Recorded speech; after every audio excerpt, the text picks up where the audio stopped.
Hello, நான் Mamata from Ramanathapuram. நாங்கள் ஃபேமிலியாக மதுரையில் உள்ள பாண்டி கோயில் தான் வந்திருந்தோம்.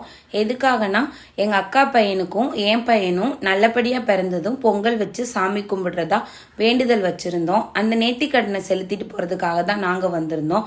நாங்கள் வந்தது சண்டே. சம கூட்டமாக இருந்தது. அம்மா ஒரு பொங்கல், அக்கா ஒரு பொங்கல்னு 2 பொங்கல் தனித்தனியாக வச்சுருந்தோம். எங்கள் வீட்டில் உள்ளவங்க நாங்கள் பொங்கல் வச்சுட்டு வர்றோம், நீ போய் தம்பிங்களை பார்த்துக்கோன்னு என்ன இவனுங்க கூட தனியாக அனுப்பி விட்டாங்க. இவனுங்கன்னா அந்த லைபாய் சோப்பு ஆட்ல ஒரு 2 கிருமி டிங்கு டிங்குன்னு, அதான் இவனுங்க ஒரு இடத்துல உட்காருடானாலும் உட்கார மாட்டேங்கிறானுங்க. பொங்கலும் வச்சு எடுத்துட்டு வந்துட்டாங்க. சாமிக்கு படையல் பண்ணிட்டு நாங்களும் தரிசனம் பண்றதுக்காக லைன்ல கிளம்பியாச்சு. 3 மணி ஆகியும் கூட்டம் குறையவே இல்லை. நல்லா சிறப்பா அமைதியா சாமி கும்பிட்டுட்டு வரும்போது எங்க அம்மாக்கு சாமி வந்துருச்சு. எனக்கு டெலிவரி ஆயிருந்த சமயம் எங்க அம்மாக்கு காலு ஃப்ராக்சர் ஆயிருந்துச்சு. அந்த சமயம் எங்க அம்மா காலை சரி பண்ணி கொடுத்துருங்க, நான் உங்களுக்கு பாதம் வாங்கி போடுறேன் அப்படின்னு நான் வேண்டியிருந்தேன். அந்த பாதமும் வாங்கி அந்த உண்டியல்ல போட்டாச்சு.